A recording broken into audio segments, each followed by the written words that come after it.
His hands were raised, but his posture showed no fear, only calculated caution. "I said everything," one of the robbers shouted, shoving the man harder against the wall. Amara's breath caught in her throat. She should run. She should call the police and get far away from here.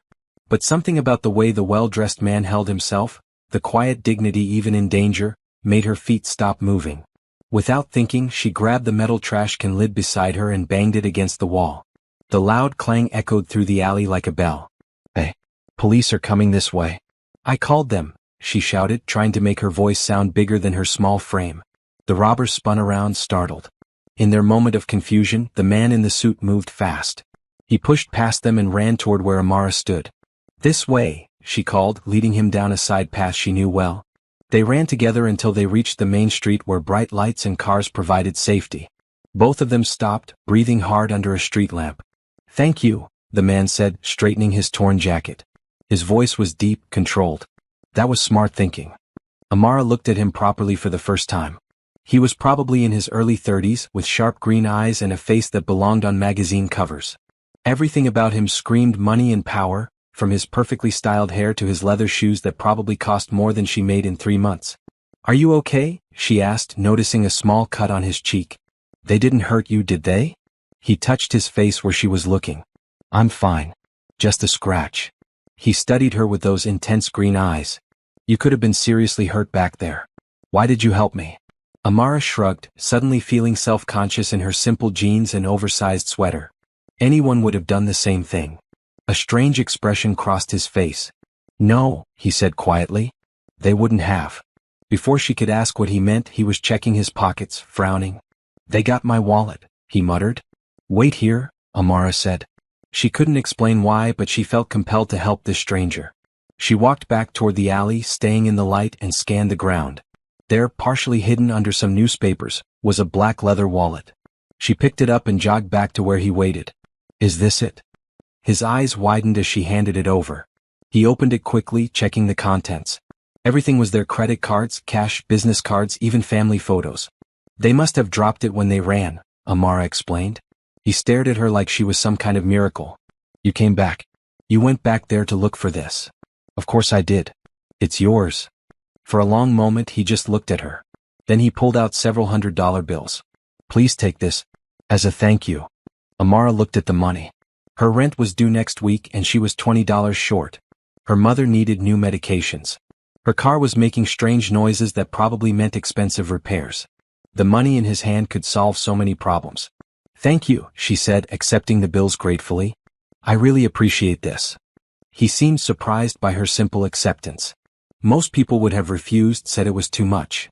"Most people probably don't work 3 jobs and still worry about making rent," Amara replied honestly. "You're being kind and I'm grateful for kindness." Something shifted in his expression. The coldness in his eyes warmed just a little. "What's your name?" "Amara Johnson." "Christopher Blake," he said, extending his hand. When she shook it, his grip was firm and warm. "Amara, I have a feeling this won't be the last time we meet." As he walked away into the night, Amara stood under the streetlight holding the money he'd given her. She had no idea that she had just met Christopher Blake, the billionaire CEO of Blake Technologies, or that her simple act of kindness had just changed both their lives forever. Have you ever wondered what would happen if one small act of courage could transform everything? If this story is touching your heart already, please subscribe and let me know in the comments what would you have done in Amara's situation? 3 days later, Amara stood outside the gleaming glass tower that housed Blake Technologies, clutching Christopher's business card. She had found it tucked behind his driver's license when she returned his wallet, and something had been nagging at her ever since. The marble lobby was intimidating with its high ceilings and well-dressed people walking briskly with purpose. Amara felt out of place in her simple black dress, her one good outfit saved for job interviews and important occasions. "Can I help you?" the receptionist asked, looking Amara up and down with barely concealed judgment. "I need to see Christopher Blake, please. I'm Amara Johnson." The woman's perfectly shaped eyebrows rose. "Mr. Blake doesn't take unscheduled appointments. Perhaps you could call his assistant and arrange something for next month? Could you just tell him that Amara is here?" The woman from the alley? With obvious reluctance, the receptionist made the call. Her expression changed immediately. "Mr. Blake will see you right away. Take the elevator to the top floor." The elevator ride to the 40th floor felt like it lasted forever.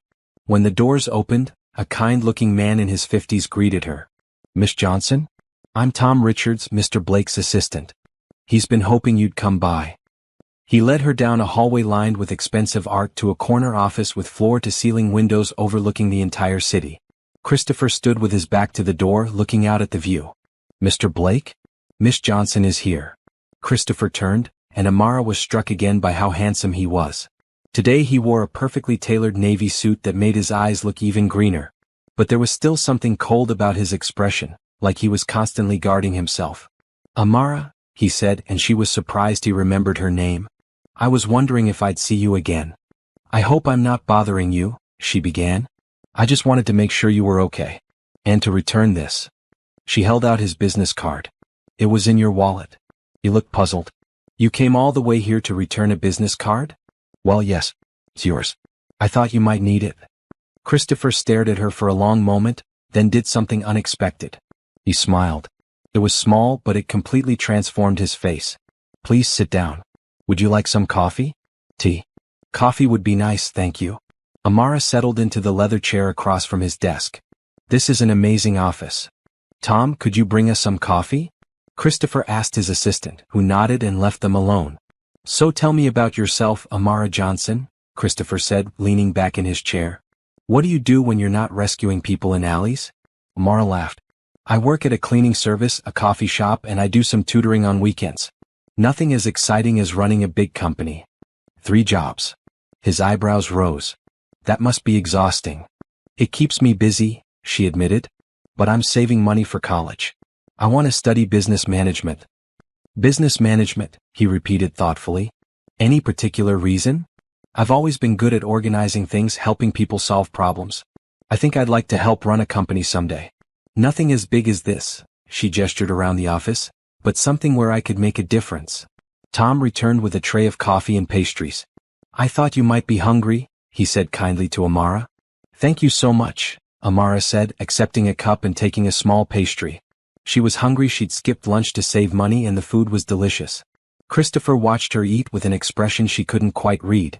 "Amara, can I ask you something?" "Of course." "That night in the alley. Why didn't you just keep my wallet when you found it? There was over $2,000 cash in there, plus credit cards you could have used." Amara paused with her coffee cup halfway to her lips. "Because it wasn't mine." "That's it? That's your whole reason?"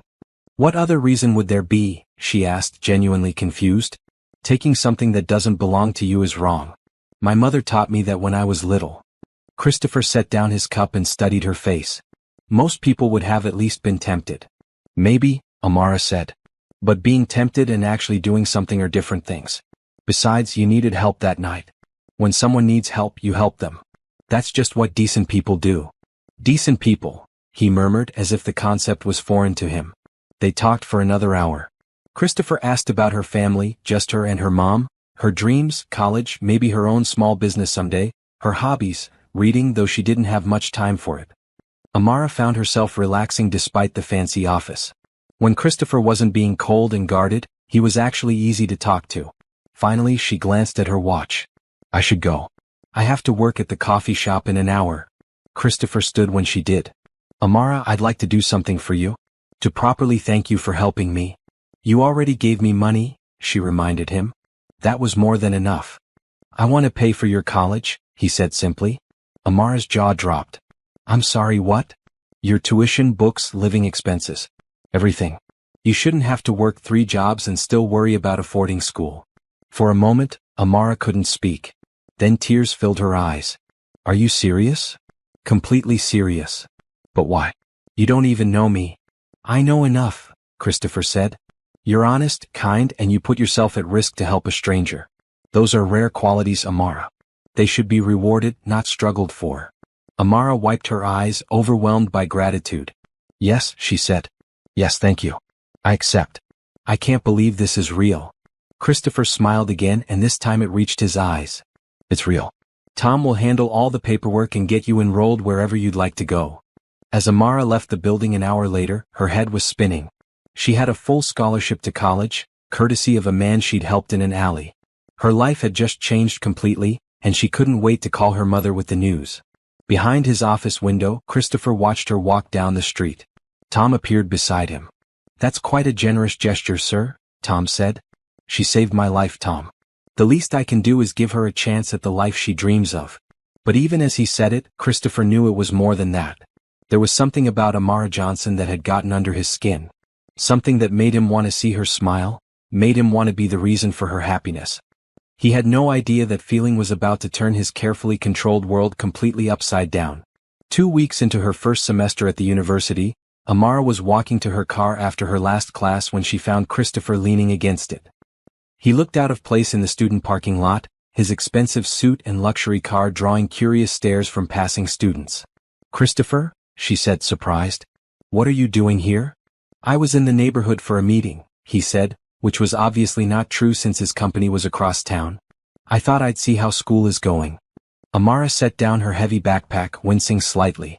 The textbooks were heavier than she'd expected. "It's going great. The professors are amazing and I love my business classes. I can't thank you enough."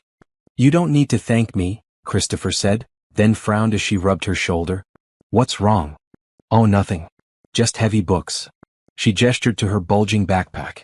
"I'm used to carrying things, but these textbooks are like lifting weights." Christopher was quiet for a moment, then said, "Your car is making a strange noise." Amara looked at her 15-year-old sedan with its dented bumper and rust spots. "Yeah, it's been doing that for a while. I'm hoping it lasts until I graduate."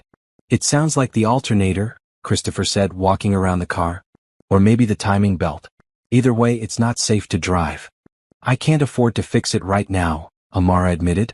"I'll just be extra careful." Christopher pulled out his phone. "I'm calling my mechanic. He'll come pick it up and fix whatever's wrong." "Christopher, no," Amara said. "You've already done so much."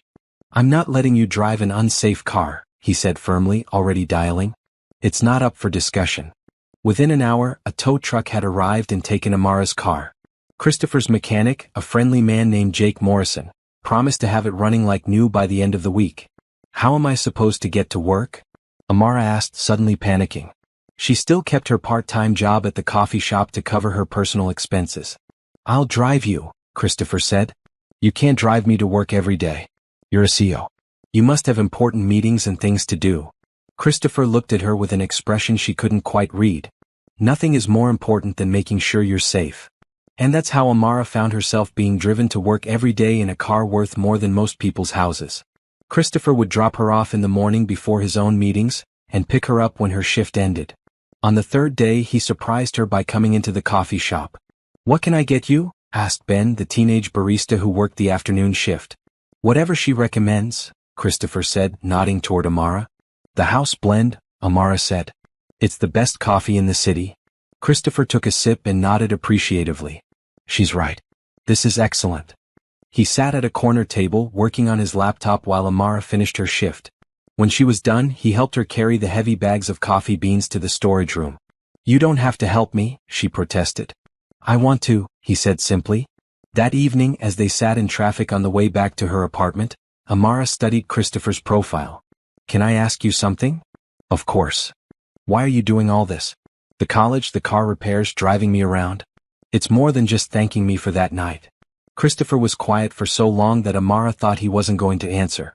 Finally, he said, "Do you know what my life was like before I met you?" She shook her head. "Meetings, conferences, business dinners. The same routine every day. I had everything money could buy, but I had forgotten what it felt like to actually enjoy something." He glanced at her. "You laugh at the barista's jokes. You thank the janitor for emptying your trash. You notice when people are having a bad day and try to make it better. You make everything brighter." Amara felt her cheeks warm. "I don't do anything special." "That's exactly what makes it special," Christopher said softly. "You're kind without trying to be. You're genuine in a world full of people pretending to be something they're not." They pulled into her apartment complex, a modest building in a safe but unremarkable neighborhood. Christopher walked her to her door like he did every evening. "Christopher?" she said as he turned to leave. "Yes. Thank you. Not just for the big things but for the small ones too. For caring about whether my textbooks are heavy or if my car is safe or if I get home okay. I haven't had anyone worry about me like that in a long time." Christopher stepped closer. For a moment, Amara thought he might kiss her. Instead, he reached out and gently tucked a strand of hair behind her ear. "Good night, Amara," he said quietly. As she watched him drive away, Amara realized that something was changing between them. The careful politeness was giving way to something warmer, something that made her heart skip when he smiled at her. Inside her apartment, she called her mother. "How's school, baby?" Mrs. Johnson asked. "It's wonderful, Mom. And Christopher, he's been so kind. He fixed my car and he drives me to work and he really listens when I talk about my classes." "This Christopher sounds special," her mother said carefully. "But honey, just remember that he's from a very different world than ours." "I know," Amara said. "But when we're together, it doesn't feel like we're from different worlds. It feels like we're just us." After hanging up, Amara sat by her window looking out at the city lights. Somewhere out there, Christopher was probably in his penthouse apartment, maybe looking at the same view from 40 floors higher. She was falling for him. She knew it, and it both thrilled and terrified her. A man like Christopher Blake could have any woman he wanted. What could he possibly see in a girl from a modest background who worked at a coffee shop? But then she remembered the way he looked at her like she was precious and rare. The way he listened to her stories about school like they were the most important things in the world. The way he seemed genuinely happy just being near her. Maybe, just maybe, different worlds didn't matter when two people truly cared about each other. The university library had become Christopher's new favorite place, though he would never admit it to his business partners. Every Tuesday and Thursday evening, he would find reasons to be in the area just as Amara finished her study group. Tonight was no different. He sat in the parking lot, checking emails on his phone, waiting for her to emerge from the brick building. When she finally appeared, she wasn't alone. A tall, athletic young man walked beside her, carrying her heavy backpack and making her laugh. Christopher felt an unfamiliar twist in his stomach. "Christopher?" Amara had spotted his car and was walking over with the young man following. "What are you doing here?" "I finished my dinner meeting early," he lied smoothly, getting out of the car. "I thought I'd give you a ride home." "Oh, that's okay. Jake offered to drive me." She gestured to the young man beside her. "This is Jake Morrison, he's in my economics class." "Jake, this is Christopher Blake." Christopher recognized the name immediately. Jake Morrison was the mechanic who had fixed Amara's car. He was also about Amara's age, with kind brown eyes and an easy smile. "Mr. Blake," Jake said, extending his hand. "Thanks for bringing Amara's car to my shop. It was a pleasure working on it." Christopher shook his hand, noting the calluses that spoke of honest work. "You did excellent job. The car runs perfectly now." "Jake was just telling me about how he's working his way through school too," Amara said. "He wants to open his own auto repair business someday." "That's ambitious," Christopher said, though his tone was cooler than intended. If Jake noticed the change in temperature, he didn't show it. "Well, I should get going. See you Thursday, Amara? Same time for the study group?" "Definitely," she replied. "Thanks for explaining those supply and demand graphs to me." After Jake left, Christopher and Amara drove in unusual silence. Finally, Amara asked, "Is something wrong? You seem different tonight."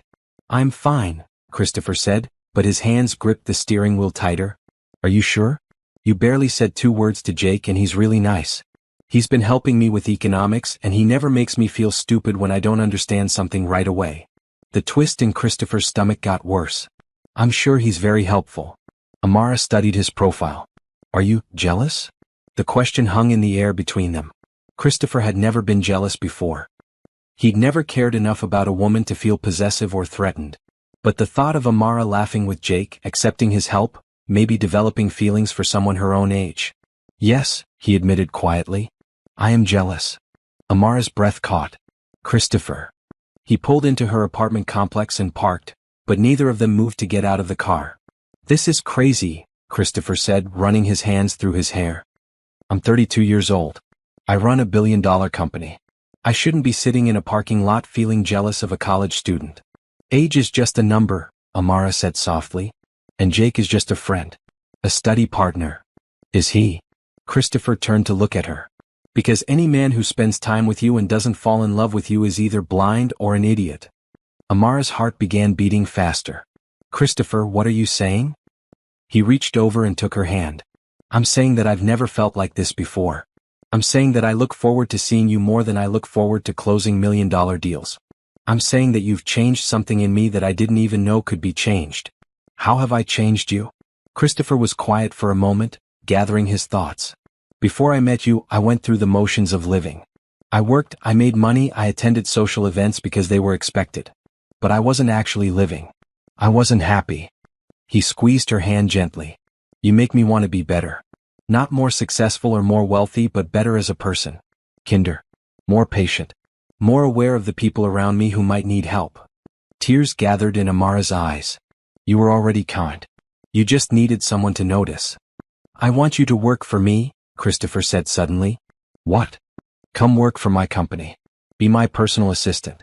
You're smart, organized, and you understand people. You'd be perfect for it. Amara stared at him. But I'm still in school. We'll work around your class schedule. You can finish your degree while gaining real business experience. I'll pay you well, much better than the coffee shop. Amara's mind raced. The opportunity was incredible. Working for Christopher would mean learning the business from the top, getting experience she could never get anywhere else. Yes, she said. Yes, I'd love to. Christopher smiled, the first genuine smile she'd seen from him all evening. Good. You start Monday. But what about the coffee shop? I need to give them notice. I'll handle it, Christopher said. I'll make sure they're compensated for the sudden change. As they walked to her apartment door, Amara felt like her life was changing again. First college, now this job opportunity. Christopher kept opening doors for her, but more than that, he was opening his heart. Christopher? She said as they reached her door. Yes. When you said you'd never felt like this before, what exactly is this? He stepped closer, close enough that she could smell his cologne and see the gold flecks in his green eyes. This is me falling in love with you, Amara Johnson, he said quietly. Completely, hopelessly, irrevocably in love with you. Before she could respond, he leaned down and kissed her. It was gentle at first, then deeper when she kissed him back. When they finally broke apart, Amara felt dizzy. I love you too, she whispered against his lips. Christopher rested his forehead against hers. Are you sure? Because once you say that, once we cross this line, everything changes. I'm sure, Amara said. I've been sure since the day you came to see me at the coffee shop and stayed just to make sure I got home safe. They kissed again, longer this time, both of them knowing that they had just stepped into something beautiful and life-changing. When Christopher finally left, Amara floated into her apartment on a cloud of happiness. She was in love with Christopher Blake and amazingly, incredibly, he loved her too. Monday couldn't come fast enough. Amara's first day as Christopher's personal assistant began at 7 in the morning with a cup of perfectly brewed coffee waiting on her new desk. The office was smaller than Christopher's but had a beautiful view of the city and enough space for everything she could possibly need. Good morning, Tom Richards said, appearing in her doorway with a warm smile. Ready for your first day? I think so, Amara replied, straightening her new navy blue dress. Christopher had insisted on taking her shopping over the weekend, and she now owned more professional clothing than she'd ever dreamed of. Mr. Blake has a conference call with Tokyo in 10 minutes, then a board meeting at 9, lunch with investors at 12:30, and 3 more meetings after that, Tom explained, handing her a detailed schedule. Your job is to keep him organized, handle his correspondence, and basically make his life easier. That sounds doable, Amara said, though she felt a flutter of nervousness. Oh, and Amara? Tom's eyes twinkled. I've been his assistant for 8 years. I've never seen him smile as much as he has since he met you. You're good for him. Throughout the morning, Amara threw herself into her new role. She organized Christopher's files, returned phone calls, and scheduled appointments. When he emerged from his board meeting looking stressed, she had his lunch ordered and waiting. The Tokyo call went well, he said, loosening his tie as he sat across from her desk. But the board is concerned about the Johnson merger. What kind of concerns? Amara asked, pulling up the relevant files on her computer. Christopher raised an eyebrow. You've been reading about the merger? I read everything that comes across your desk, Amara explained. How else can I help you effectively? And it seems like the Johnson merger would give you access to their European markets, but their debt-to-equity ratio is concerning. For a moment, Christopher just stared at her. Then he laughed. Tom was my assistant for 8 years and he never once commented on a debt-to-equity ratio. Tom is wonderful, Amara said quickly, not wanting to criticize the older man who had been so kind to her. I like understanding things. It helps me do better work. It's perfect, Christopher said. You're perfect. Over the following weeks they fell into an easy rhythm. Amara arrived early every morning to have coffee ready and Christopher's day organized before he arrived. She sat in on meetings, taking notes and occasionally offering insights that surprised everyone with their astuteness. Miss Johnson, said Rebecca Stone, Christopher's business partner, after a particularly successful presentation to potential clients. Your suggestion about the payment schedule was brilliant. It sealed the deal. Thank you, Amara replied, pleased. I just thought about what would make me feel more comfortable as a client. Rebecca looked impressed. Christopher, you found yourself quite an assistant. Later that evening, as the office emptied and Amara was finishing up her work, Christopher appeared at her desk. Everyone's gone home, he said. You should too. Just finishing these reports, Amara said, not looking up from her computer. I want to have them ready for tomorrow's meeting. Christopher walked around her desk and gently turned her chair so she faced him. The reports can wait until tomorrow. Right now, I want to take you to dinner. Christopher, we talked about this. Office relationships can be complicated. We're not having an office relationship, he said, leaning down to kiss her forehead. We're two people who happen to love each other and also happen to work together. There's a difference. Amara saved her work and gathered her things. Where are we going for dinner? My place, Christopher said. I'm cooking. Amara nearly dropped her purse. You cook. I'm full of surprises. Christopher's penthouse apartment was everything Amara had expected. Sleek, modern, expensive. Floor-to-ceiling windows offered a breathtaking view of the city, and the furniture looked like it belonged in a magazine. But in the kitchen, Christopher was surprisingly domestic. He moved confidently around the space, preparing what turned out to be an excellent pasta dish. Where did you learn to cook? Amara asked, accepting a glass of wine. My mother, Christopher said. Before my father's business took off, money was tight. She cooked everything from scratch and I was her helper. It was one of the few times we spent together that wasn't about homework or chores. You don't talk about your family much, Amara observed. Christopher's expression grew distant. There's not much to say. My father built his business empire and forgot he had a family. My mother tried to hold us together, but she died when I was in college. After that, it was just work. I'm sorry, Amara said, reaching across the counter to take his hand. That must have been lonely. It was, Christopher admitted. Until now. After dinner, they sat on his couch, Amara curled against his side as they looked out at the glittering city below. Can I ask you something? Christopher said, his fingers running through her hair. Anything. Are you happy? Really happy? I know this is all happening fast, the job, us, everything changing. Amara turned to look at him. Christopher Blake, I have never been happier in my entire life.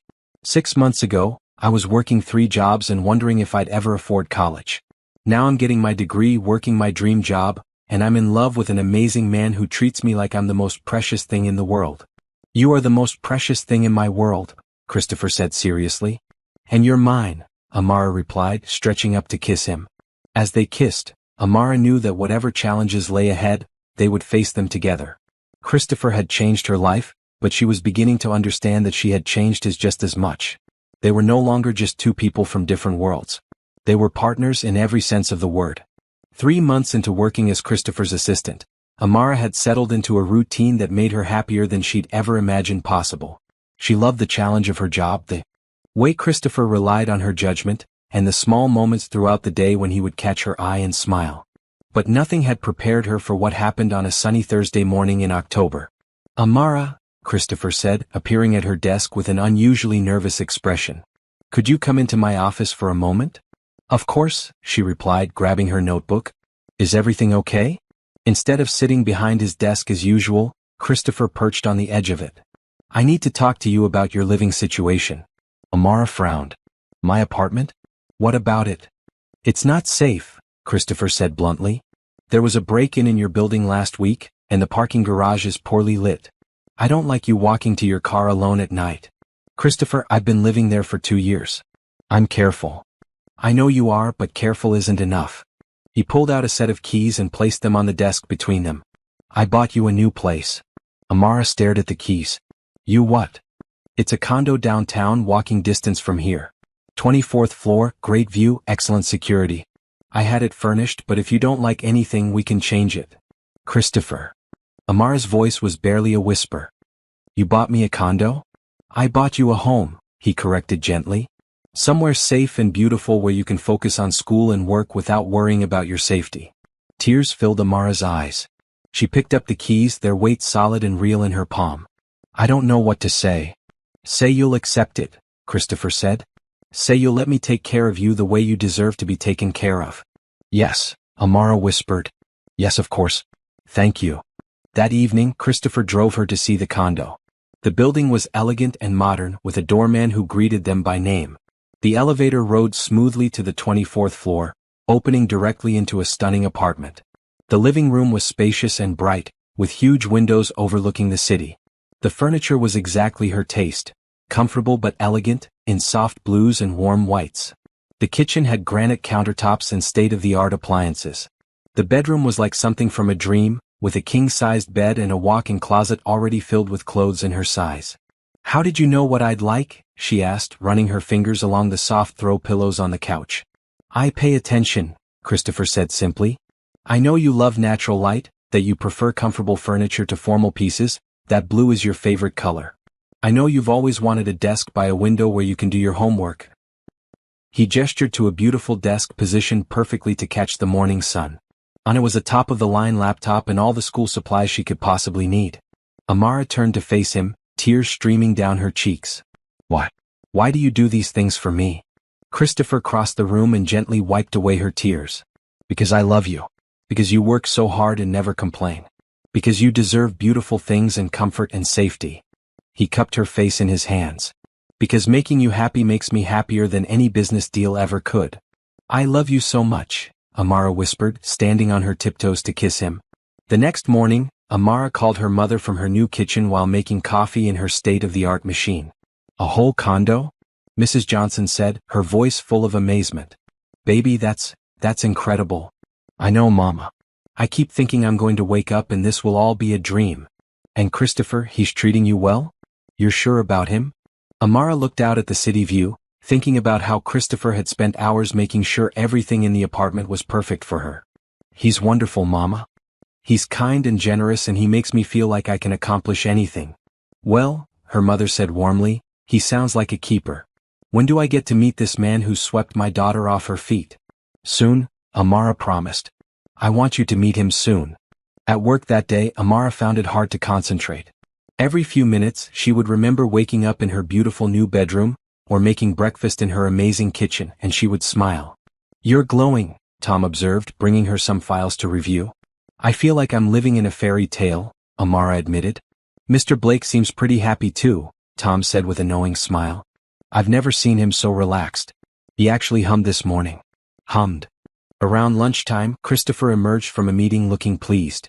The Morrison deal went through, he announced. We just acquired 3 new manufacturing plants. That's wonderful, Amara said, making a note to send congratulations to the team who had worked on the acquisition. It is wonderful, Christopher agreed. And I have an idea for how to celebrate. That evening, instead of going home, Christopher took Amara to an elegant restaurant she'd only read about in magazines. The maitre d' led them to a private table with candles and flowers. Christopher, this is too much, Amara protested as the waiter brought champagne she knew must cost more than her old monthly rent. Nothing is too much for you, Christopher said, raising his glass. To new beginnings. To new beginnings, Amara echoed, touching her glass to his.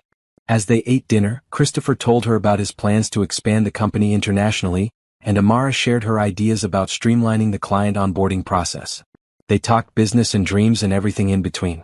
I have something else for you, Christopher said as dessert arrived. Christopher, no. The condo was already too generous. But he was already pulling out an envelope. Inside was a letter from the university. What is this? Amara asked, unfolding the paper. Read it, Christopher said softly. Amara read the letter once, then again, her eyes growing wide. They're offering me a full scholarship to their MBA program? But I haven't even finished my bachelor's degree yet. I spoke to the dean, Christopher explained. Told him about your work performance, your insights on business operations. He was impressed enough to fast-track your application. An MBA, Amara whispered. I've always dreamed of getting my master's degree, but I never thought I could afford it. Now you don't have to worry about affording it, Christopher said. You just have to focus on being brilliant, which comes naturally to you. Amara looked at the man across from her, this incredible person who kept opening doors she'd never imagined walking through. I don't deserve all this. Yes, you do, Christopher said firmly. You deserve this and more. You saved my life, Amara, and now I get to spend the rest of mine making sure you have everything you've ever wanted. As they walked home to her new condo, hand in hand under the city lights, Amara knew that her life had become something magical. She was living a love story she'd only read about in books, with a man who saw her potential and wanted to help her achieve her dreams. Tomorrow she would start planning her MBA application. Tonight, she just wanted to enjoy this moment of perfect happiness with the man she loved. Spring arrived early in the city, bringing with it a warmth that seemed to match the happiness blooming in Amara's heart. She had been working as Christopher's assistant for 6 months now, and their relationship had deepened into something beautiful and steady. Every morning she woke up in her stunning condo and felt grateful. Every day at work she and Christopher functioned as a perfect team.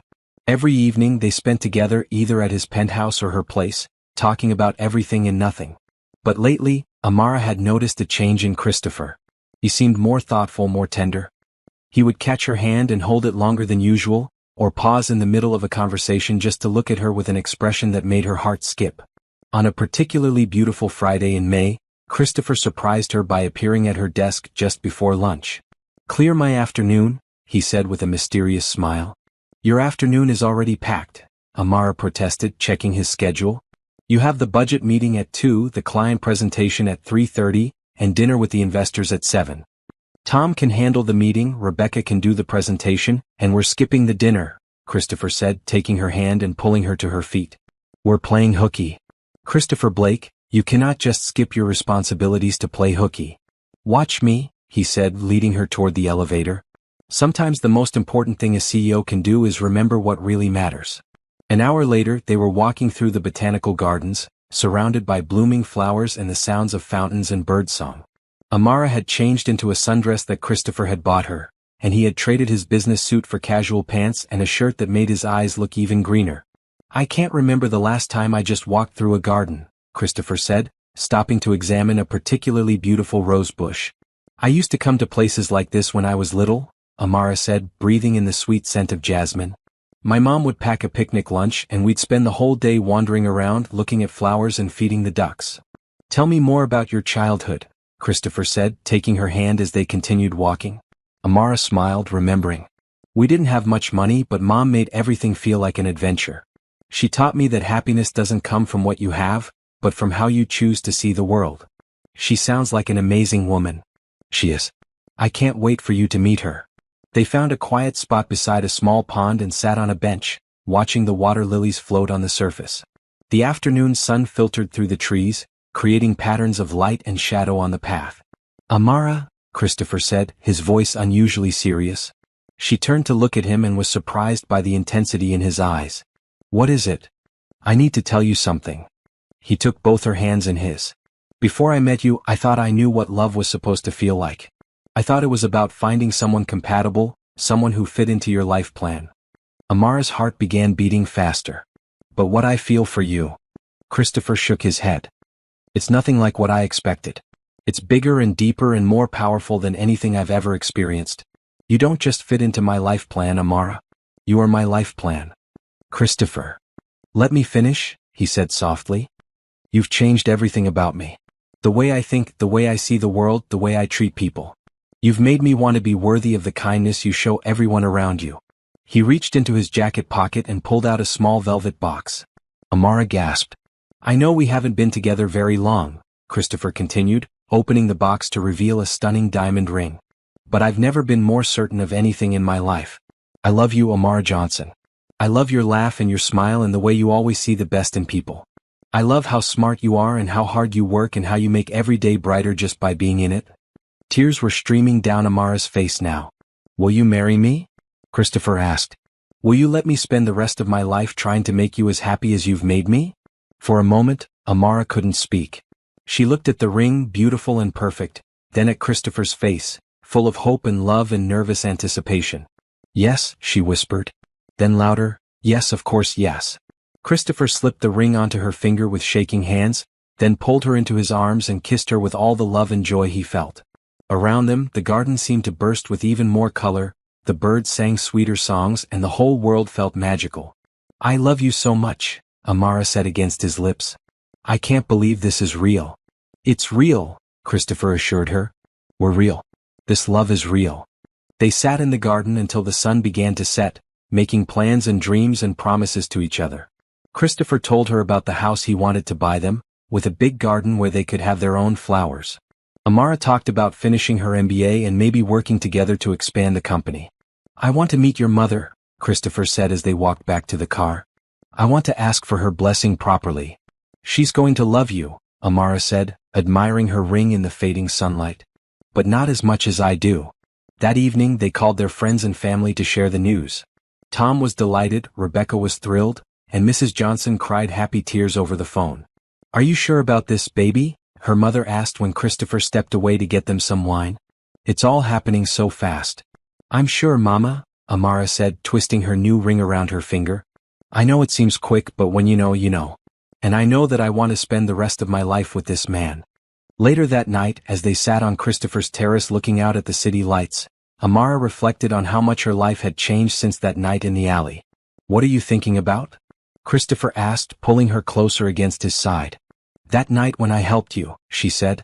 "If someone had told me then that a year later I'd be engaged to you, living in a beautiful condo going to graduate school, I would have thought they were crazy." "Life has a funny way of surprising us," Christopher agreed. "Sometimes the best things come when we least expect them." "I love you, Christopher Blake," Amara said, turning in his arms to face him. "And I can't wait to be your wife." "I love you too, Amara Johnson," he replied, kissing her forehead. Soon to be Amara Blake. As they held each other under the stars, both of them knew that this was just the beginning of their love story. The best chapters were yet to be written. The engagement party was everything Amara had dreamed of and nothing she had expected. Christopher had wanted to throw a lavish celebration at the city's most exclusive hotel, but Amara had convinced him to hold it in the rooftop garden of his office building instead. "I want it to be about us," she had explained, "not about impressing people." Now, surrounded by twinkling lights and blooming flowers, with their closest friends and family celebrating around them, Amara knew she had made the right choice. "You look beautiful," her mother said, adjusting Amara's simple but elegant dress. Mrs. Johnson had flown in from her hometown the day before, and Amara had been nervous about how she and Christopher would get along. She needn't have worried. Christopher had charmed her mother completely, listening intently to stories about Amara's childhood and asking thoughtful questions about her work as a nurse. When he had formally asked for Mrs. Johnson's blessing to marry her daughter, there had been tears in both their eyes. "Thank you, Mama," Amara said, squeezing her mother's hand. "Having you here makes everything perfect." Across the garden, Christopher was deep in conversation with Tom and Rebecca, but his eyes kept finding Amara in the crowd. Every time their gazes met, he would smile that special smile he reserved just for her. "Ladies and gentlemen," Christopher called out, raising his champagne glass. The crowd quieted, turning their attention to him. "Thank you all for being here to celebrate with Amara and me." He looked directly at Amara, his eyes full of love. 11 months ago, I met a remarkable woman who saved my life in more ways than one. She showed me that true happiness doesn't come from success or money, but from having someone to share your life with who makes you want to be better every single day. Amara felt tears prick her eyes as Christopher continued. "Amara, you've changed everything about my world. You've made me kinder, happier, and more grateful for every blessing in my life. I can't wait to call you my wife."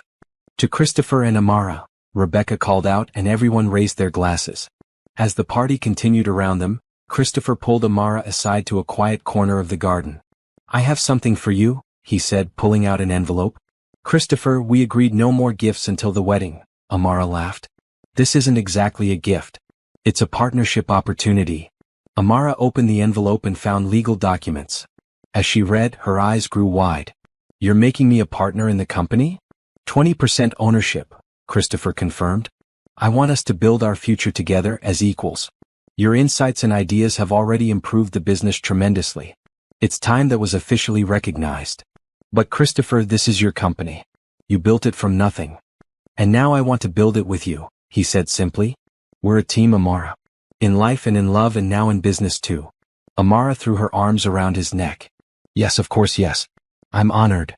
Over the following weeks, as they planned their wedding and Amara adjusted to her new role as part owner of Blake Technologies, their relationship deepened even further. They worked side by side during the day, making decisions together, and spent their evenings planning their future. "I want children someday," Christopher said one evening as they looked at potential wedding venues. "Is that something you want too?" "Yes," Amara said without hesitation. "I want a family with you. I want little ones running around our house, getting into everything." "A house?" Christopher mused. We should start looking for one. Somewhere with a big yard and lots of bedrooms. They found the perfect place a month later. A beautiful colonial house in an upscale neighborhood with excellent schools, surrounded by mature trees and featuring the large garden Christopher had promised her. When they walked through it together, Amara could easily imagine their future children playing in the backyard while she and Christopher watched from the porch. "This is it," she said, standing in what would become their master bedroom. "This is where we'll build our life together." "Are you sure?" Christopher asked. "We can keep looking if you want to see more options." "I'm sure," Amara said, going into his arms. "This feels like home." The house purchase was just one of many decisions they made together that spring. Christopher insisted on paying for the most beautiful wedding Amara could imagine, and when she protested that it was too expensive, he reminded her that money meant nothing to him compared to her happiness.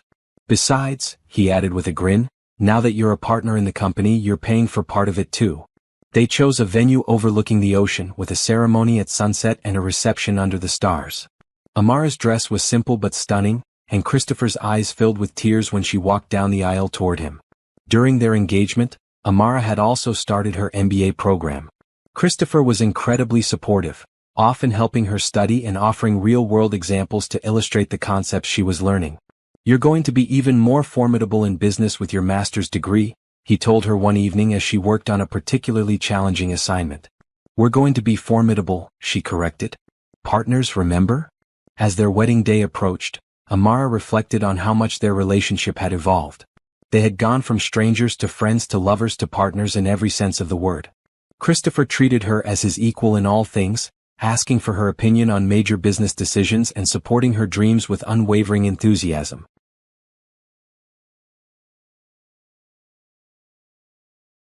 "Are you nervous?" her mother asked the night before the wedding as they sat in Amara's childhood bedroom, which Mrs. Johnson had preserved exactly as it was when Amara left for college. "No," Amara said, surprising herself with how certain she sounded. "I've never been more sure of anything in my life. Christopher and I are meant to be together." "I can see that," her mother said warmly. "The way he looks at you, the way he listens when you talk. That man adores you." "And I adore him," Amara replied. "We make each other better, Mama. We challenge each other to grow and dream bigger." The next morning, as Amara prepared to become Christopher's wife, she thought about that frightened girl who had intervened in an alley robbery less than a year ago. That girl could never have imagined the life she was about to step into. But as she looked at herself in the mirror, radiant in her wedding dress with her engagement ring sparkling on her finger, Amara knew that everything she had experienced had led her to this moment. Every struggle, every dream deferred, every small act of kindness had been part of a path that led her to Christopher. In a few hours, she would walk down the aisle to marry the love of her life. Tomorrow they would start their new life together in their beautiful house. And someday soon they would fill that house with children and laughter and all the love they had to give. It was going to be a wonderful life. The first hint of trouble came on a Tuesday morning in July, 6 weeks after the wedding. Amara was reviewing quarterly reports when she noticed several business associates giving her strange looks as they passed her office. Finally, Rebecca knocked on her door, looking uncomfortable.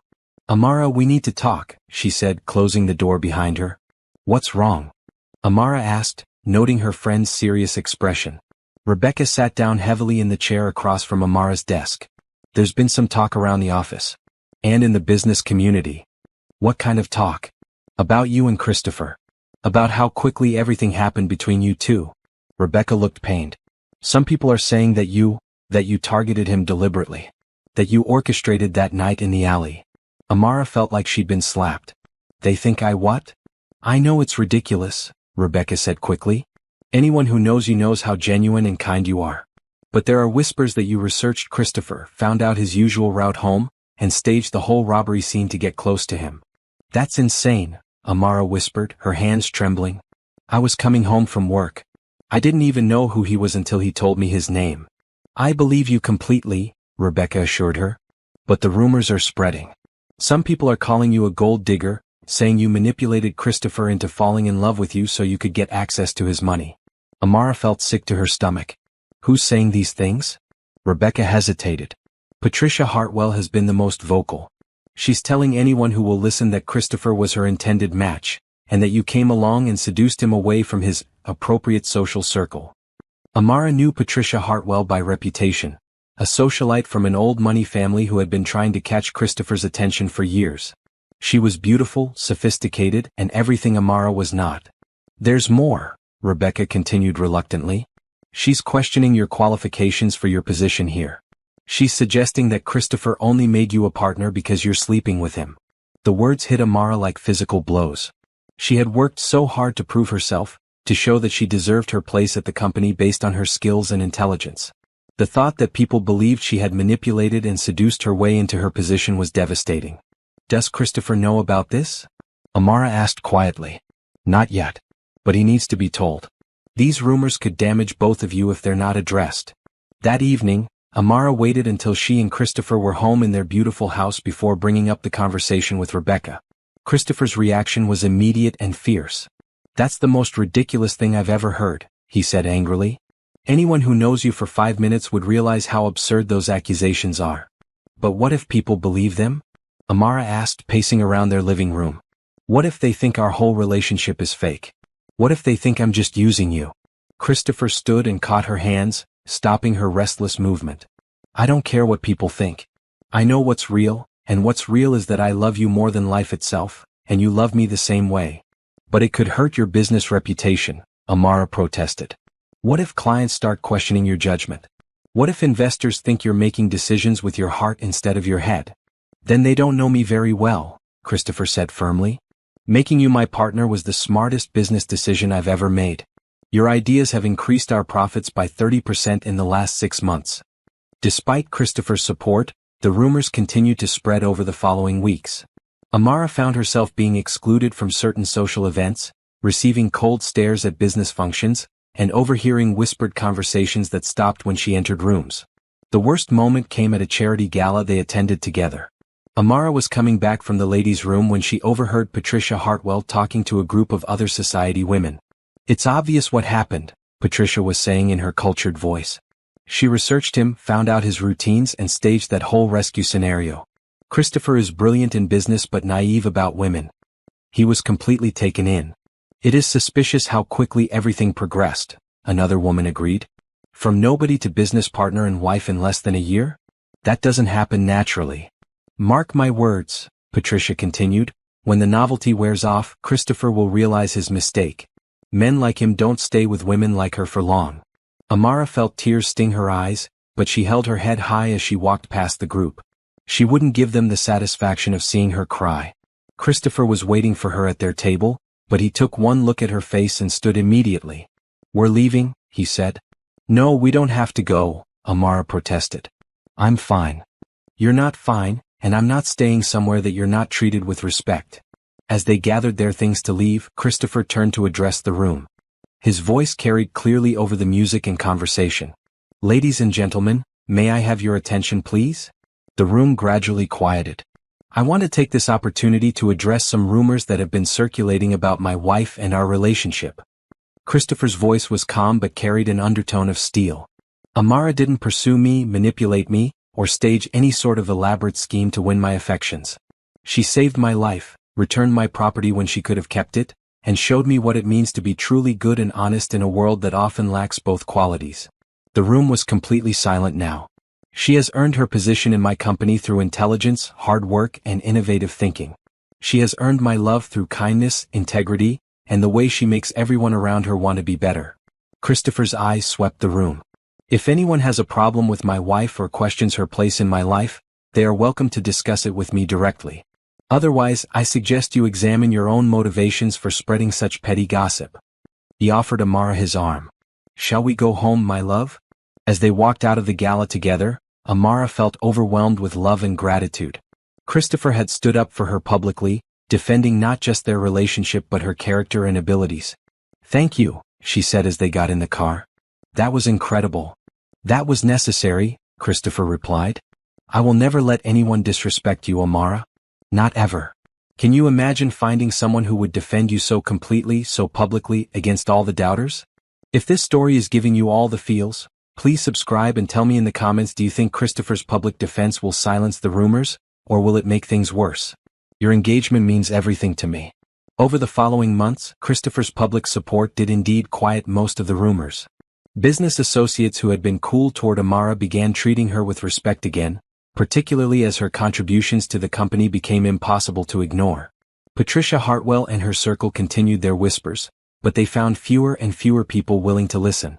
The business community had seen how Christopher and Amara worked together, how much he valued her opinions, and how their partnership had strengthened the company.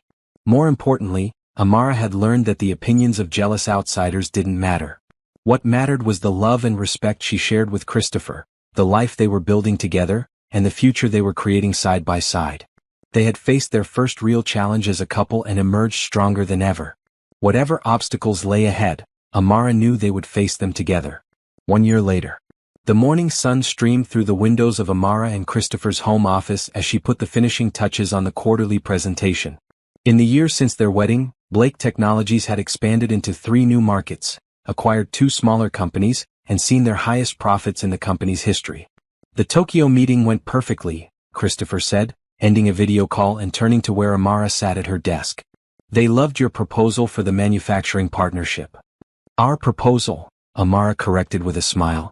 They had learned to work as such a seamless team that it was sometimes hard to tell where one person's ideas ended and the other's began. Christopher walked over and kissed the top of her head. Have I told you lately that you're brilliant? Only every day, Amara laughed. But I never get tired of hearing it. Their phone rang, interrupting the peaceful moment. Tom's voice came through the speaker, sounding unusually tense. Christopher, you need to turn on Channel 7 News. There's a story you both need to see. Amara felt a familiar flutter of anxiety. Over the past year they had faced various challenges: business competitors spreading rumors, social media trolls questioning their relationship, and the occasional tabloid story. But Christopher's steadfast support and their united front had gotten them through everything. Christopher turned on the television in their office, and they watched as a news anchor began speaking. Tonight, an exclusive investigation into a crime ring that terrorized the downtown business district for over 2 years. Thanks to information provided by recently arrested suspects, police have uncovered a sophisticated operation that targeted wealthy individuals. The screen showed mugshots of 3 men. Amara gasped. She recognized them immediately. Those are the men from the alley, she whispered. The ones who tried to rob you. The news report continued. The criminal organization led by Marcus Torres specifically researched wealthy targets, learning their routines and preferred routes. They then staged elaborate robbery scenarios, often using inside information from accomplices who worked in office buildings and restaurants. Christopher grabbed the remote and turned up the volume. In a shocking twist, Torres claims that the group's most successful operation was actually thwarted by what he calls the perfect mark who got away. According to Torres, the group had been following Billionaire CEO Christopher Blake for weeks, learning his patterns and planning what they intended to be their biggest score. The camera cut to footage of Marcus Torres being led away in handcuffs. His voice could be heard as he spoke to reporters. That night in the alley wasn't random. We knew exactly who he was, how much he was worth. We had it all planned out. But then this girl showed up and ruined everything. Amara felt Christopher's hand grip hers tightly. The reporter continued. Torres stated that the organization had researched Mr. Blake extensively, including his lack of close personal relationships, making him what they considered an ideal target for a kidnapping operation that could have yielded millions in ransom money. The plan wasn't just robbery, Torres's recorded voice continued. We were going to take him. Hold him until his company paid up. But that woman, she changed everything.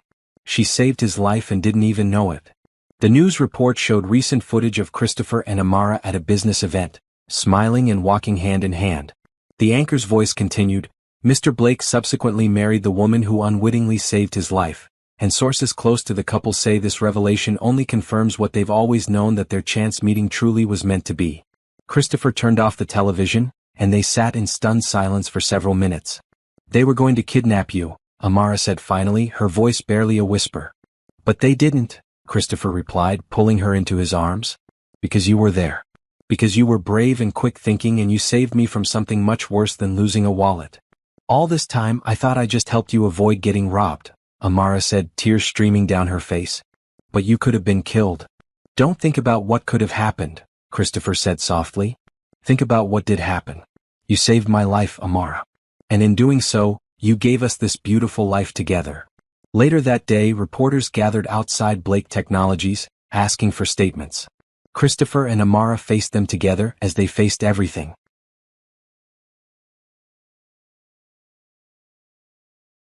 We're grateful that these criminals have been caught and can no longer hurt anyone, Christopher said, his arm around Amara's shoulders. But this doesn't change anything about our story. I still fell in love with a remarkable woman who showed me kindness when she had nothing to gain from it. That's still true whether it was a simple robbery or something much worse. Mrs. Blake, a reporter called out, how do you feel knowing that you prevented a kidnapping? Amara stepped forward, her voice steady and strong. I'm grateful that I was in the right place at the right time. But I want to be clear about something. I didn't save Christopher's life because I knew who he was or what he was worth.